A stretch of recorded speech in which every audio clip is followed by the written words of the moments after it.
खुर्रम साहब ये बताइए कि मुज़ाकरात, मुफ़ाहमत, सियासत का हुस्न, जमहूरियत का हुस्न, जरदारी साहब मुफाहमत के बेताज बादशाह, PDM में नवाज शरीफ, सारी जमातों को साथ लेके चलने वाले, तारीख की सबसे बड़ी काबीना उन्होंने बनाई थी। बताया जा रहा है कि आने वाले वक्त में दोबारा शहबाज शरीफ साहब भी अपनी काबीना बढ़ाने वाले हैं, ज़रा कंफर्म कर रहे हैं। एक ऐसे दौर में जब मुल्क में सियासी मुआशरती अदम इस्तेहकाम सबसे बड़ा खतरा है मुल्क की सालमियत को, हमारे सियासतदान साथ बैठने को तैयार नहीं है, मुज़ाकरात को तैयार नहीं है, मुफाहमत की बात नहीं कर रहे हैं। आज ये मौसम बदला है, आपकी नज़र में ये मौसम कैसे बदला है और इस मौसम का बदलना मुल्क के लिए कितना ज़रूरी है? खुर्रम साहब। कॉन्फिडेंस के बाद उस मूव को, एक लेजिटिमेट मूव को कंट्रोवर्शियल करके एक ऐसा रास्ता अपनाया गया, एक ऐसा जाविया चुना गया कि जिसके बाद एक बयानिया, फिर उसके बाद दूसरा बयानिया, और हर बयानिया वो था कि जिसमें रियासत पाकिस्तान को नुकसान है, जिसमें तमाम उन पॉलिटिकल लोगों को नुकसान है जो उस पार्टी के साथ जुड़े हुए हैं, और वो रविश ऐसी है कि जिसको सिवाय कंडेम करने के और कुछ भी नहीं कहा जा सकता। और हम बहुत ज्यादा नुकसान ऑलरेडी उठा चुके हैं। अब इतना ज्यादा नुकसान उठाने के बाद, या इतना लंबा सफर तय करने के बाद, या नुकसान पहुंचाने की एक पूरी मुहिम जोई के बाद, अगर आज ये आकर कहते हैं कि हमें आवाज पार्लियामान में उठानी है, तो अब यही चीज तो 2.25 साल पहले से कह रहे हैं कि पार्लियामान को ही तस्लीम करना था, उससे इस्तीफा नहीं देने थे, अपनी असेंबलीज को नहीं तोड़ना था, कौम को तकसीम नहीं करना था, मुल्क को नुकसान पहुंचाने के लिए बयानिए नहीं चलाने थे, ये फलाना बाइकॉट और सिविल नाफरमानी है, ये सारी चीजें, इन तमाम को चले हम एक साइड पे रखते हैं। और अगर हम आज देखते हैं कि वो मुज़ाकरात की तरफ आ रहे हैं गवर्नमेंट ऑफ पाकिस्तान के साथ और सियासी लोगों के साथ बैठकर इसको एक अच्छे तरीके से हल करना चाहते हैं, तो बहुत अच्छी चीज है। लेकिन पिछले 4-5 दिनों के अंदर जो 3 नए बयानिया हैं, उनको भी देखा जाएगा कि कौन कितना सीरियस है या इनकी बात को कितनी संजीदगी से लिया जा सकता है।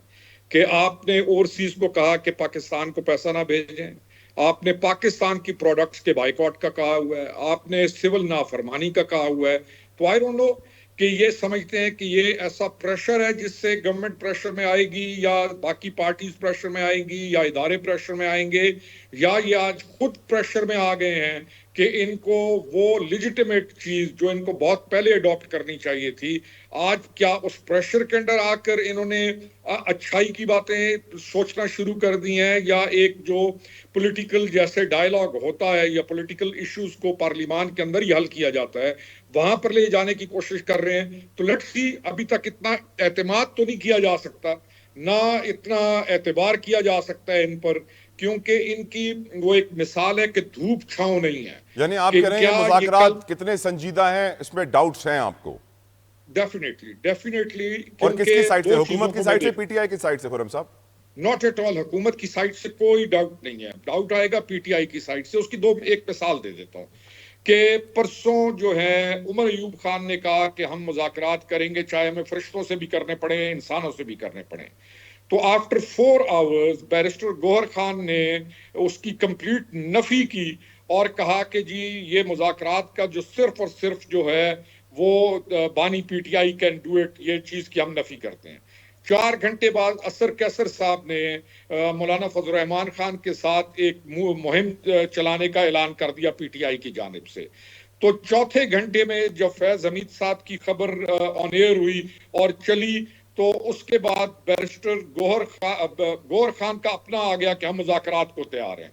तो फिर ये कहते हैं कि हमने इतने रुकनी कमेटी बना दी, लेकिन साथ एजेंडा भी दे देते हैं कि आपने हमारे मुज़ाकरात इन 2 चीजों के ऊपर हैं कि जी हमारे केसेस भी खत्म कर दो, हमारे ऊपर से तमाम जो बंदे हैं उनको भी छोड़ दो। तो अब आगे ये किस संत में जाएंगे, ये कैसे चलेंगे, इन पर कैसे गवर्नमेंट एतबार करेगी या कैसे ये एतबार दिलवाएंगे, तो ये तो एक अभी इससे कम वक्त है कि एतमाद किया जा सकता है। Uncertain. I completely agree with you on that sir. Mirza साहब, हसन मुर्जा साहब, आपकी नज़र में PTI मुज़ाकरात के लिए क्यों मानी है? क्या फैज़ हमीद साहब का कोर्ट मार्शल इन्वॉल्व आपको लगता है कि उनकी वजह से प्रेशर बना है? और इन मुज़ाकरात की संजीदगी को आप दोनों साइड्स पे कैसे देखते हैं हसन साहब? बहुत शुक्रिया जी। आपकी आवाज बहुत कम आ रही थी। मैं जो समझ पाया हूँ कि तहरीक इंसाफ के हवाले से कि वो मुज़ाकरात की बात करते हैं। मैं समझता हूँ जी कि सियासत के अंदर मुज़ाकरात के अलावा कोई रास्ता नहीं है। सियासत अगर करनी है तो यकीनन मुज़ाकरात की तरफ जाना पड़ता है। लेकिन उसमें देखने वाली चीजें हैं कि मुज़ाकरात किन चीजों पे होंगे। यहाँ काफी सारी चीजें जो हैं वो फैसले सियासी नहीं थे, बल्कि उनको कुछ और कहा जा सकता है। तो मैं समझता हूँ कि मुझे देर नहीं देता कि मैं एक सियासी कारकुन हूँ और ऐसी बातें करूँ या ऐसे इल्जामात लगाऊं। वो मुनासिब नहीं है। इस मुल्क के अंदर पिछले काफी अरसे से मेरा नहीं ख्याल कि सियासत हो रही है। एक जमात है जिसका काम सिर्फ इस मुल्क के अंदर इंतशार फैलाना है। हसन साहब, आई उसका होप मेरी आवाज़ आपको बेहतर आ रही हो। मेरा सवाल ये था कि क्या फैज़ हमीद के कोर्ट मार्शल की खबर सुन के प्रेशर बना है पीटीआई पे और वो मुज़ाकरात की मेज़ पर आए हैं सर? देखिए, यकीनन इसमें तो कोई दो राय नहीं है। ये तो जब भी आप किसी ताकतवर का एहतसाब करेंगे तो ये छोटे मोटे जेब कुतरे जो हैं वो तो फौरन उस पे खौफ से भाग जाएंगे वहां से। वो तो उनकी तो कोशिश होगी कि जब एक बड़े चोर को पकड़ा गया है तो छोटे मोटे जो है वो तो खुद ब खुद ही सरेंडर कर जाते हैं। सर वो कहते हैं यकीनन उन पे इनोसेंट अंटिल ये प्रूवन गिल्टी। अभी तो चार्जशीट आई है, अभी तो दलाइल होंगे, सजा हो या बाइज्जत बरी हो जाएं, दोनों चांसेस मौजूद है। लेकिन आपकी गुफ्तगू से लग ऐसा रहा है कि आपको यकीन है कि सजा ही होगी। नहीं, ये हरगिज नहीं है। कोई चीज भी मावरा आइन या कानून नहीं होनी चाहिए। उनको पूरी सफाई का हक होना चाहिए और वो ट्रायल भी फेयर ट्रायल होना चाहिए, ट्रांसपेरेंट होना चाहिए। वो जो फैसला है वो खुद बोले कि मैं दुरुस्त हूँ।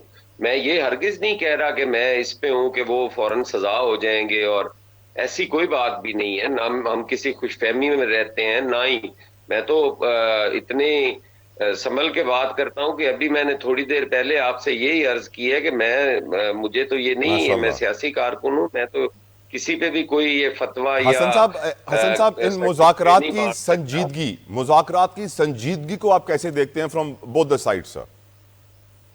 मुज़ाकरात में वो संजीदा नहीं है। हुकूमत हो या पाकिस्तान पीपल्स पार्टी दोनों ही हो या संजीदा नहीं हुकूमत के है। और इत्तेहादी हो, वो यकीनन डायलॉग पे यकीन रखते हैं। डायलॉग की हमेशा बात की है पाकिस्तान पीपल्स पार्टी ने।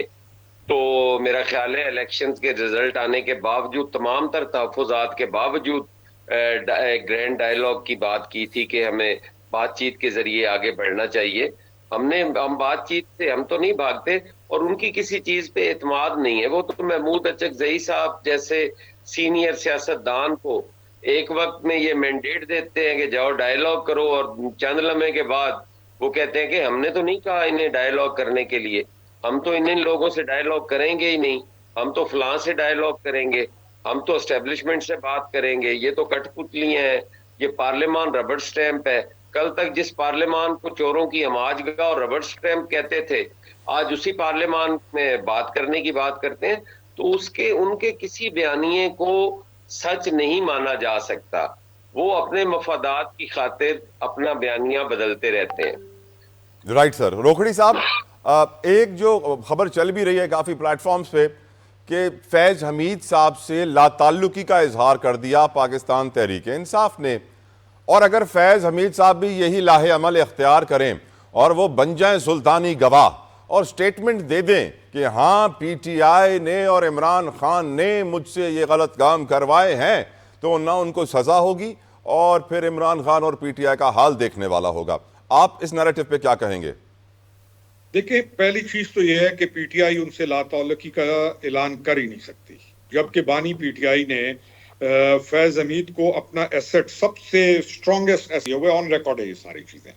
दूसरा, वो जिस मकाम पर जो पर्सनैलिटी है वो सीट के साथ अहम है, और जो चार्जशीट फ्रेम की गई है उसमें जो 4 चीजें हैं उनमें से 3 चीजें ऐसी हैं जो कि डायरेक्टली लिंक्ड हैं गवर्नमेंट के साथ, पॉलिटिक्स के साथ, पॉलिटिकल गवर्नमेंट के साथ। और जो कुछ करते रहे वो, और जो कुछ उन्होंने किया वो डेफिनेटली एक प्राइम मिनिस्टर के अंडर एक पर्सनालिटी आती है, तो तमाम जब chargesheet he related with that specific subject है, तो ये कैसे डिनाई कर सकते हैं? जाके चीजें निकलनी उन्हीं पर ही हैं।